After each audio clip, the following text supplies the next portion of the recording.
mwayi wa alimi pa gulu la alimi la mwayi wathu m'mudzi mwa Magwira m'dera la mfumu yaikulu Chimaliro m'boma la Thyolo wagona mu ulimi wa njuchi. Kupatula phindu limene akupeza kudzera mu ulimiwu, alimiwa ali ndi masomphenya ofuna kuti mtsogolomu adzagule ng'ombe za mkaka pofuna kupititsa patsogolo ulimi wawo. Posachedwapa, gulu la alimili lizakwanitsa kugulitsa katundu osiyanasiyana ochokera ku mkaka komanso uchi. Wa njuchi tifuna tugwiritse ntchito kuti uitane wa ng'ombe ucha. Koma kunena chilungamo maulimi onse ndokhazikika. Ndoti azitipasa ndalama zoti ife tizidalira tukhamene pachuma. Mwazi wetu zonse tasankha ng'ombe chifukwa chino kwathu kuno ndi ulimi umene tikuona kuti ndokhazikika. Chifukwa munthu kukhala Apodition mmodzi mwa mamembala a gululi kufotokoza za masomphenya awo ngati gulu pa ulimi. Kupatula mbewu zina, alimi ambiri m'boma la Thyolo akuchita ulimi wa ng'ombe za mkaka. Izi zili chonchi kamba kuti kupatula vuto la malo, boma la Thyolo ndi limodzi mwa maboma amene nyingo yake ndiyozizira ndipo ndiyokomera ulimi wa mtunduwu. Anthu ambiri m'bomali amangokhala ndi malo okwanira nyumba yawo ndi khola la ng'ombe kuseri kwa nyumbayo, koma ambiri akuti akupindulabe ndi ulimi wa mtunduwu kudzera m'magulu ogula ndi kusunga mkaka. Sizodabwitsa tsopano kumva kuti ngakhale alimi pa gulu la mwayi wathu ayamba ndi ulimi wa njuchi, mapulani ndoyambitsanso ulimi wa ng'ombe za mkaka. Ngakhale angoyamba kumene ulimi wa njuchi, alimi pa gululi akuona kuti tsogolo ndi lowala. Ulimi wa njuchi umene tikupanga kuno uli ngati ulimi umodzi umene tinasankha titapemphedwa kuti tisankhe ulimi umodzi oti tingauchite kwathu kuno kuti uzakhale kuti bwesa ndalama mpaka kale. Choncho tinasankha ulimi wa njuchi. Ulimi umenewu tangoyamba pompano chifukwa tayika ming'oma yathu mu February. Ming'oma iyi ilipo 30. Choncho pamene tayika ming'oma yathu tikudikira kuti ikalowa yonse yokwanira tizatsitsa ming'oma yathu m'mitengomu ndi kukasiya pasogolo apo kumene tikeke kuli ngati kwa api ali kwathu komwe tizikakololera. Choncho ming'oma yomwe tayika apa iyi ndi gawo loyamba la ng'oma limene lili lapansi. Tikazachosa apa kuti kukasiya kokakololerako tikayika m'mastandi ndiye tikatenga gawo lapamwamba limene talisiya ife talisunga ku nyumba uko tikalitenga tikalika pamwamba. Ndicho linga chono uchi umene ife tifuna kukolola si wapansi wayi koma ndi wamwamba. Ndiye pakati pa ming'oma imene iwiri mapata awiri a ng'omawa pali sefa amene azapangise kuno kwini piwa pansi asachoke pansi pa ndikupita ku mtunda kukayikira mazira. Koma maweka zokhaja akuyenera kupita kuchoka pansipa ndi kumapita ku mtunda kumakapanga uchi. Ndicho ngoti uchi umene tizakolole uzakhale uchi grade 1. Koma kwini piwa akachoka pansi apa ndikupita mwamba mu ndikuyekiranso mazira. Uchi wathu uzakhala uphatikizana ndi mazira ndiso uzakhala uchi wabwino. Choncho pa ming'oma 30 tikuyembekeza kuti ng'oma wina uliwonse uzitipasa pafupi 10 liters. 10 kg ya uchi. Pa 10 kg ya uchi tizigulisa pa mtengo wa 60,000 kwacha. Ndikuti 60,000 times 30 izipasa 1.8 million. Pa 1.8 million tikachosa mabudget athu onse azomwe taononga tizisandi 1.3 million 600 chakuti. Ndikuno ndalama imene chayo ife masomphenya athu ndoti tigula ng'ombe za mkaka zimene tizapereka kwa alimi 5 koyambirira. Tikazawa pasamira tizembezo zikamaswa ng'ombe zija tizitenga zizapasa ena ukunso tikupitilizabe kukolola chifukwa choti tayika uchi wathu mochedwa. Chaka chino tikuyembekeza kuti tikolola pakuti pa miyezi 6. Choncho pamene tayika mu February ndichi khulupiriro chono pofika mu August September tikakuti takolola koyamba. Mwazi wetu zonse tasankha ng'ombe chifukwa chono kwathu kuno ndi ulimi umene tikuona kuti ukhazikika. Chifukwa munthu kukhala ndi ng'ombe ndiye kuno ng'ombe zija akhala nazo kwa chaka. Inde zimadwala koma zimasiyana ndi ziweto zina. Chifukwa tiyerekeze munthu ngati lero ali ndi ng'ombe ya mkaka. Ndiye kuti ng'ombe ikamaso ng'ombe kuti ifike pona kuti yagonja pafupi yaswa molendo 8.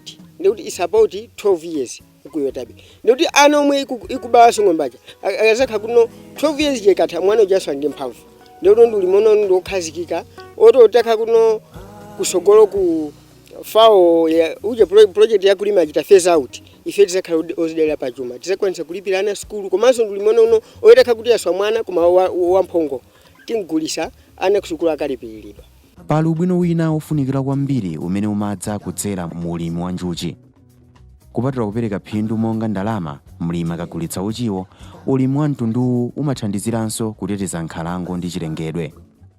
Uwu ndi ubwino ofunikira kwambiri pamene dziko la Malawi lakhala likumana ndi mavuto odzakamba kakusintha kwa nyengo komanso kudula mitengo mosasamala. Mgwirizano ulipo waukulu ndithu pakati pa njuchi ndi nkhalango. Njuchi kwambiri zimafuna kumalo kumene kuli kwa chete kunkhalango ngati kuno. Kachiwiri njuchi zimafuna maluwa ochuluka kuti zipangenso uchi otani ochuluka. Ndiye titawunikira tinaona kuti ndi bwino njuchi zikakhale kunkhalango. Chifukwa kunkhalango maluwa sazisowa 1. 2 kunkhalangonso ndi kwa chete.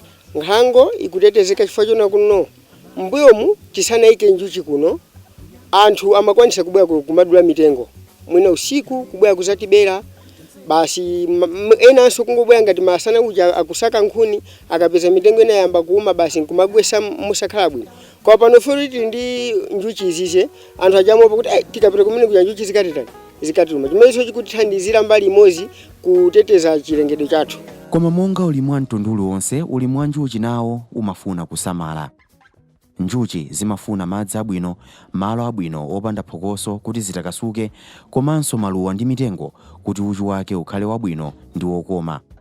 Addition akufotokoza momwe alimi pa gulu la Mwayi Wathu akusamalira njuchi zawo ndi cholinga choti adzipeza phindu lokwanira limene lingabwere pokhapokha ngati katundu ali wapamwamba. Kuti tizakole uchi grade 1 chomwe timachita nchona kuti njuchi zankhala kuti inde chabwino ndi zakuthengo koma zimafunanso chisamaliro ngati madzi.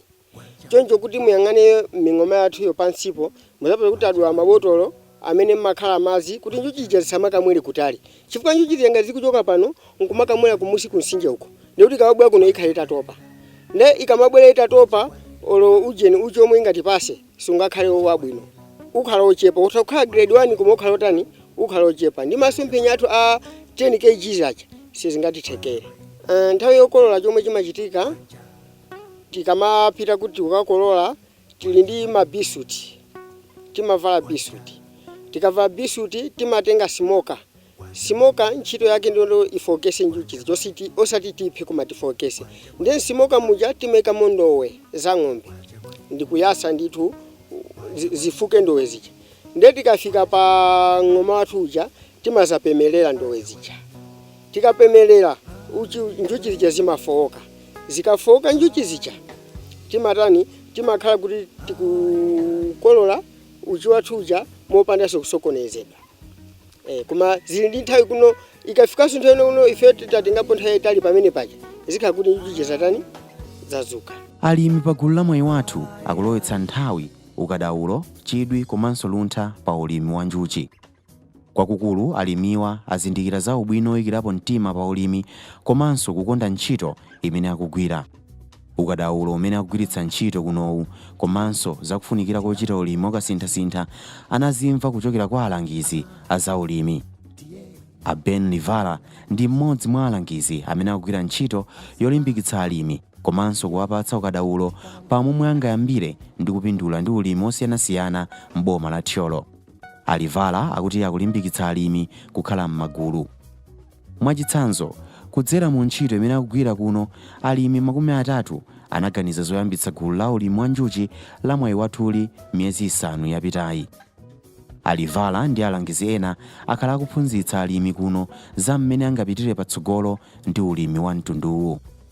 Ndi mmene akufotokozera Alivala, alimi pa gululi akuyembekezera kukolola uchi wa nkhaninkhani. Kunoko ngati mbali imodzi yakukhazikika kwa Permafed School ya Mwayi Wathu ngati gulu anasankha kuna kuti no iwo akhale ndi enterprise ya njuchi.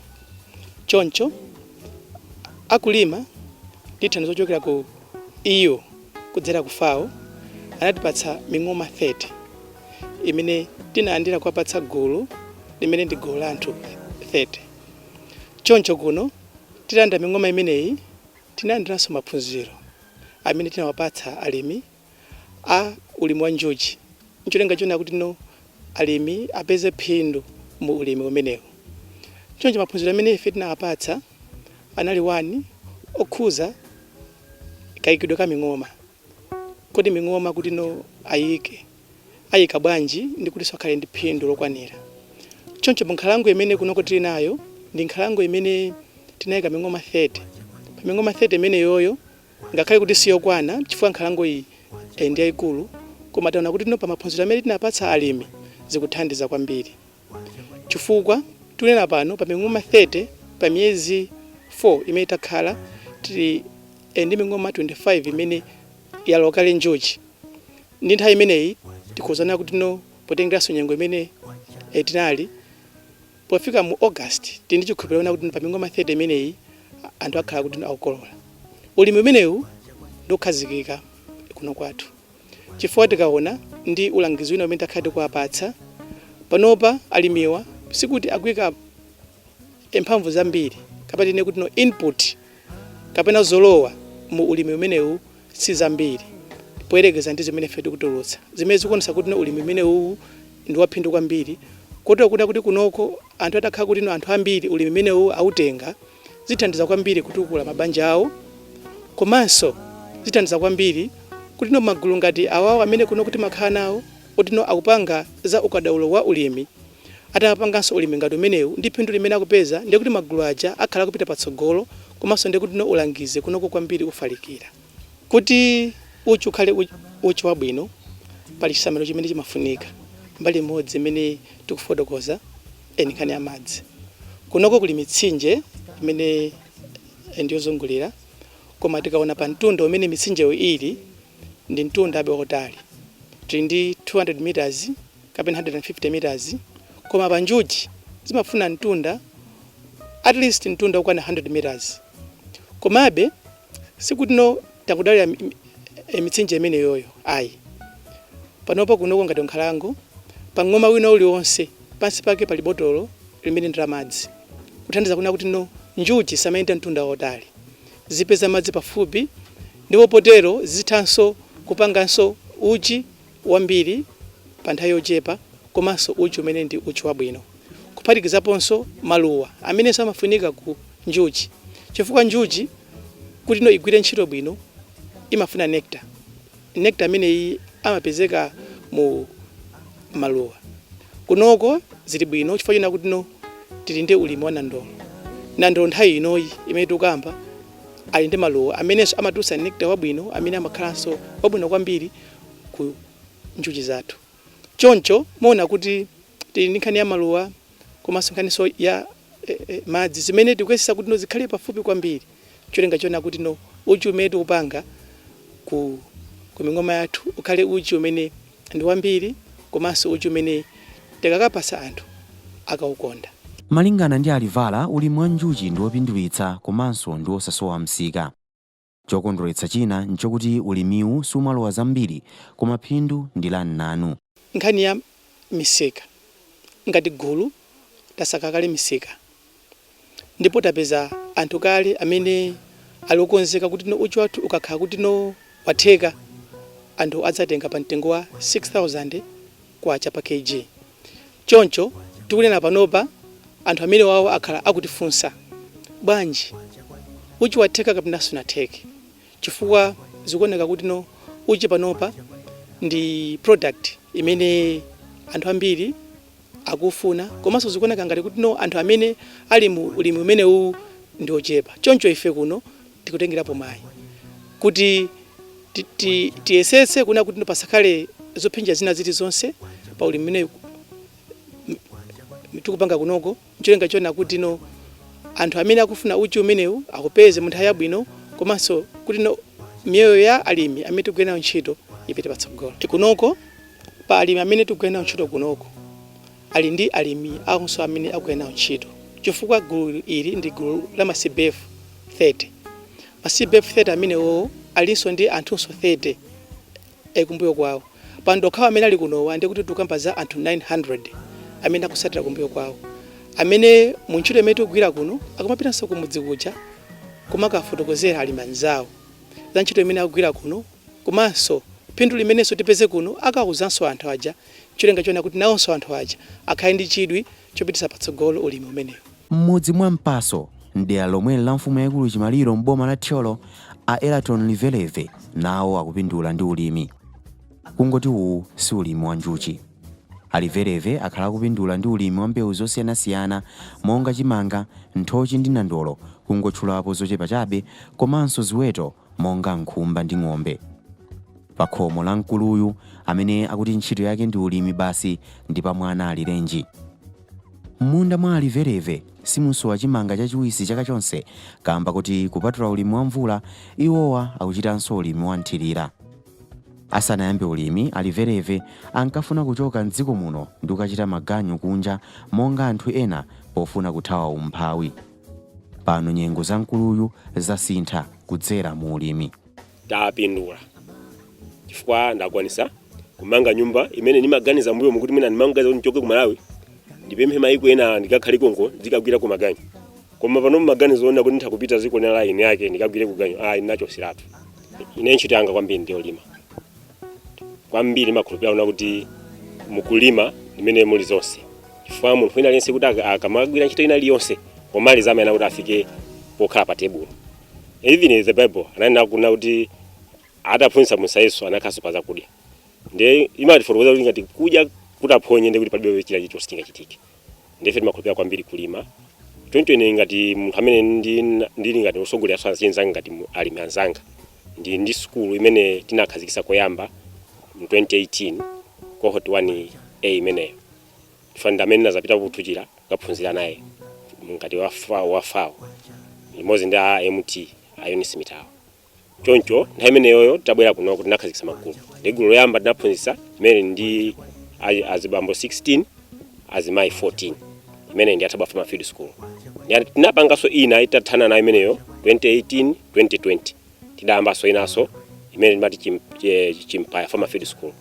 Iyi ndi mamembala azibambo 5 azimayi 25. Onseona kuti amene tikupanga nawo limozi ntchito yolima. Timene timapanga nawo timaphunzira moyo wa mbewu. Chifukwa nthawi zina mbewu ndi zipangizo zogwisa ntchito kumunda zimasemphana. Dera lako kuno kwambiri nakuti timakhala ndi mvula imene imakhala ndi ya kumunda. Yetinso ndi mvula ina imene imabwera ngati nkati mwa miyezi ngati April, May, June ndi July. Nthawi imeneyi timakhala tikungoyisiya simagwira ntchito yena. Nthawi imene timakhala tikuphunzitsa naso kwa alimena amene tili mgulu lija kuti khoza kugwisa ntchitonso mvula imeneyo ngati kupangaso mbewu zina zana titakololanso kuzadyaso kubwino. Choncho monga mmene mukuonera sonera kuti tili ndi mbewu zosiyanasiyana ngati chimanga, tili ndi mbewu ngati kabichi, tili ndi mbewu ngati tomato, tuwaso ndi mbewu nthochi, makhaso ndi mango, ndi mapapaya. Mazinaso alipo ena amene amango tayidwa amachokera ngati tikamasamba timakhuza magwisa ntchito mazi. Kuseri kwa bafa yathu matuluka mazi amene timango asiya kumangoyenda. Mazi amene timatha kugwisanso ntchito kuzalapo mwina ngati phata anthu chilichi, kuzala ngati mizimbe, kuzala ngati mtengo wa mango, kuzala ngati mtengo wa gwafa. Zimene zimati mazi amene akamati mtengo yakamayenda umakafikira ku mazi amene achi ndi kumabereka zipaso siyana. Choncho ne kuti mazi ina aliwonse makafunikira. Chifukwa muona kuti shawa zimene ndachula za mizi imene imatipasa mbewu zake. Chakumbuyo mukuona kuti kuli chimanga chimene tinazala ndi mvula ya cyclone Gombe. Itabwera inaononga zinthu. Koma itasiya nalisira chimanga chimene mucholo kumbuyochi. Itapita imene kunabweranso shawa zina amwe April imene inatipasa chimanga chimene muchiona apachi chimene chindi cha orange chimene cha vitamin.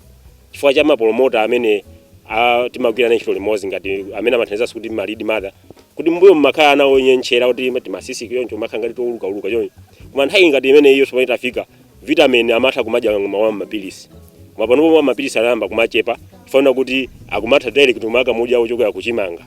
Chimanga chinja sidiko 43A amene ndi wa orange. Chimanga chimene chichi chimakhala chosekemera kwambiri. Unaona kuti mukamadya muli vitamin kali.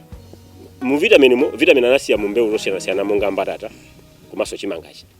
Ndi zimene mukakuti mukugwisa ntchito kwa pasangati ana sizikumavuta.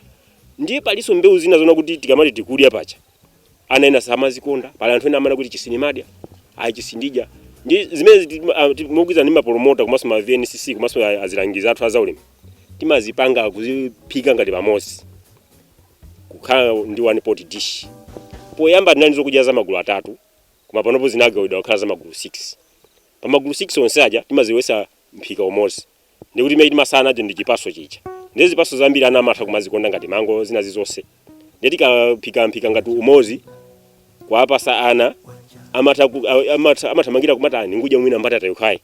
apena ani kuthamangira ndiye munyama usazowa kuti zokudya zonse zili munyama iti imene ijayo nditi kapanga wani pot dish imathandiza kuno zokudya zifikire kwa munthu aliyense pokwanirisa zokudya zapa ku 6 choncho tinene kuti ngati ulimi wathu pano pamene tikumachita wati mkowa ineyo wandipindulira ku banja langa chifukwa mbewu imene mukuzonazi zona kuti tikapita ku farm field school tikamabwera anatiphunzitsa kuti tikamva mkalasi 65% tikuyenera tikhale pamunda 65% pamene mkalasi tikumene akhala 35%.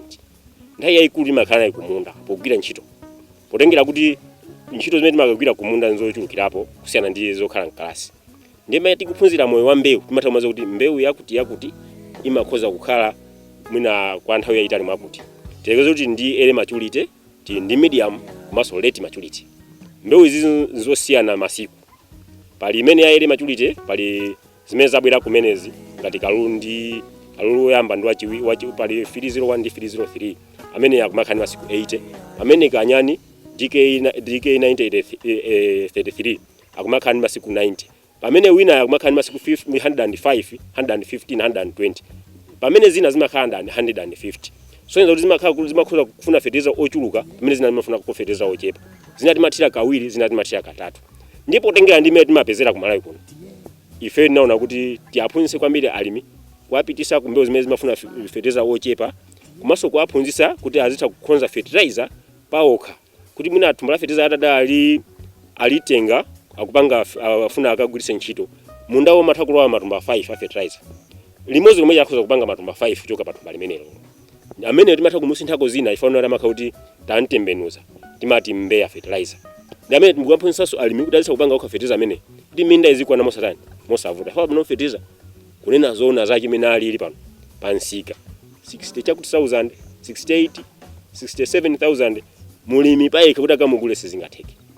Andiso pena boma limathaona kuti atifati kuthandizeni fertilizer amathandiza ndi fertilizer koma kuti tikampeza masemphana ni nthawi yoti tikagulire fertilizer mpeza kuti mvula yavumba mwina November, fertilizer akuyamba kugulisidwa December. Zipangizo za ulimi zikubwera pa mtengo pa nyengo yosiyana ndi program ya Mulungu. Ndiye nthawi imeneyo imakhala kuti anthu asongonekera. Ndiye ife timaphunzitsa kuti anthu azipangira fertilizer wawo pamene angochoka kuja ampanga fertilizer agwiritsa ntchito zina zake zamba kuyenda. Ngati ine kubanja kwanga tikachoka kumene kuja timakhala ndi program yothirira pa nkhani zimene tikumamva kuchokera kwa alimi osiyanasiyana ndi umboni osonyeza kuti mu ulimi muli chuma. Kudzera mu ulimi anthu akupeza chakudya cha thanzi komanso chapamwamba monga mkaka ndi uchi, nthochi komanso chimanga. Koma pamene tikufuna kuyambapo tisayiwale kuti ulimi ndi ukadaulo ndithu ndipo umafuna nthawi kwa amene akuyambayo monga momwe timachitira pogwira ntchito zina zonse. Tangoganizani mutayamba kuyikirapo khama komanso nthawi pa ulimi umene upindulire inu mwini ndi banja lanu monga umo muchitira ku ntchito yolembedwa, phindu komanso chuma chimene mungapeze chingakhale chochuluka bwanji.